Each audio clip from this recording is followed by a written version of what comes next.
नमस्ते। मैं Nikhil divine music school से। लोगों का सवाल ये है कि राग क्यों सीखना है, राग सीखने के क्या फ़ायदे होते हैं। तो पहला तो ये जवाब है कि राग इसलिए सीखना है। एक तो ये हमारा क्लासिकल इंडियन म्यूज़िक जो है, ये आप ही नहीं सीखेंगे तो आगे जनरेशन को कैसे पास होगा।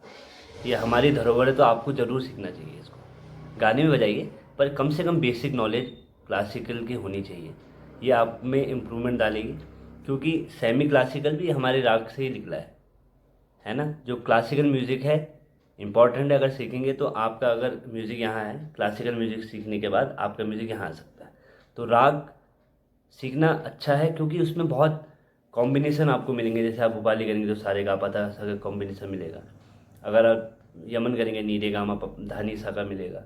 ऐसे कॉम्बिनेशन भी, अगर कोई आप काफ़ी राग करेंगे तो गा कोमल नी कोमल का कॉम्बिनेशन मिलेगा।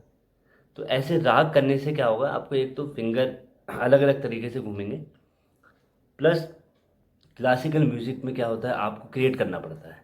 देखिए गाने में जो है वो तो है, थोड़ा आप इनोवेशन कर सकते हैं, पर राग में आपके पास है एक स्कोप है कि आप उसमें बढ़त कर सकते हैं, अपनी सोच भी डाल सकते हैं, पर with in the boundaries of the राग सिस्टम के हिसाब से। तो राग सीखना बहुत ज़रूरी है। उससे क्या होगा हमारा जो, क्योंकि देखिए इंडियन क्लासिकल म्यूज़िक है, इंडियन इंस्ट्रूमेंट बांसुरी, अगर हम उसमें अपना जो संगीत है, भारतीय संगीत है, वो नहीं सीखेंगे तो थोड़ा सा मुझे लगता है ये आगे फिर जनरेशन को हल्के हल्के विलुप्त हो जाएगा। अगर आप, हम यंगस्टर या कोई भी लोग इसको आगे नहीं बढ़ाएंगे, तो ये भी सीखें और हमारा वेस्टर्न भी सीखें, सब सीखें, पर ये प्राथमिकता रखें, इसको सीखें। इससे आपका म्यूज़िक का लेवल बहुत बढ़ेगा। और हमें क्या करना है, सबसे पहले सीखने के लिए क्या करना है, कोई भी सिंपल राग दीजिए, पर पहले बेसिक्स अच्छे हों।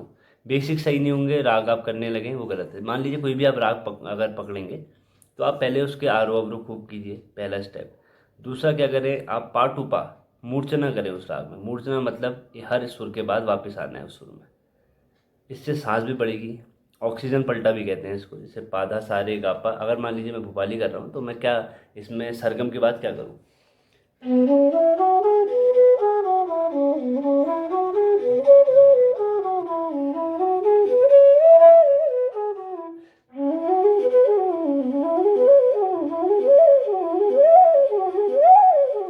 स्पीड भी बढ़ जाएगी हल्के हल्के, पर रोज़ ये करना पड़ेगा। जब हम राग कर रहे हैं तो राग में पहले सरगम आधा घंटा और ये आधा घंटा बजाएं, उसके बाद राग की प्रैक्टिस करें, राग में आलाप करें, जोड़ करें, झाला होगा, फिर अपना बंदिश होगी, फिर इसमें इनोवेशन करना पड़ेगा। उसी राग में आप गाने सीखिए। उसी राग में कितने गाने आपको मिल जाएंगे। कोई भी राग हो, एक्स वाई जेड, अपने लेवल के अनुसार। अगर आप बिगिनर लेवल में हैं तो शुद्ध स्वर के राग जिसमें कोमल स्वर ना हो वो करिए। अगर आप थोड़े इंटरमीडिएट में आ गए तो एक कोमल कर सकते हैं, और फिर आप एडवांस लेवल में तो हर राग को कर सकते हैं। फिर राग को बस टाइम दीजिए, जल्दीबाजी मत कीजिए। आप अपनी बेसिक प्रैक्टिस रखिए, राग को देखिए। राग में म्यूजिक भी होता है, और थोड़ा इंटरेस्ट भी बढ़ाएगा, आलाप करना, एक सोच आपकी डेवलप होगी, इनोवेशन होगा, क्रिएटिविटी आएगी। तो राग करना बहुत ज़रूरी है। राग में एक चीज़ भी ध्यान देनी है कि जब आप रियाज़ करें तो तानपुरे के साथ, ताल के साथ करें, जिससे आपको सही, आप एक तरीके से स्टेप बाय स्टेप बढ़ पाएंगे। ये तानपुरा क्या रहेगा, आपके स्वर को सही रखेगा। स्वर को आपको मैच करना आना चाहिए, तानपुरे की आवाज़ और आपका सा मिल जाना चाहिए। ठीक है, सा और पा बजता है इसमें। तबला, ताल के लिए तबला हो गया। मान लीजिए हम ये तानपुरा बजा रहे हैं, इसको सुर में मैच करने में 5-2 मिनट आपको लगेगा, हल्के हल्के आपका सुर मैच होने लगेगा। बाकी तबला हो गया, पहली बीट से उठाना है।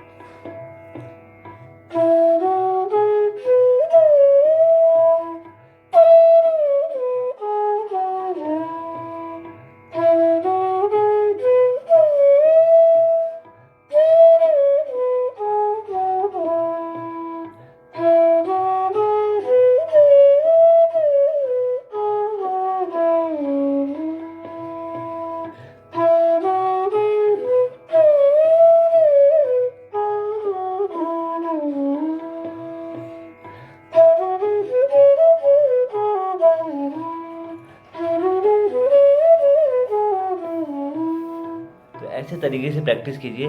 राग म्यूज़िक को, क्लासिकल म्यूज़िक को इग्नोर मत कीजिए। गाने भी सीखिए।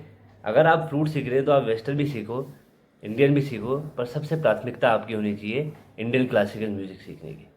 आशा करता हूँ ये वीडियो थोड़ा सा समझ में आया होगा और आपको मोटिवेट करेगा हमारे भारतीय संगीत सीखने के लिए। नमस्कार।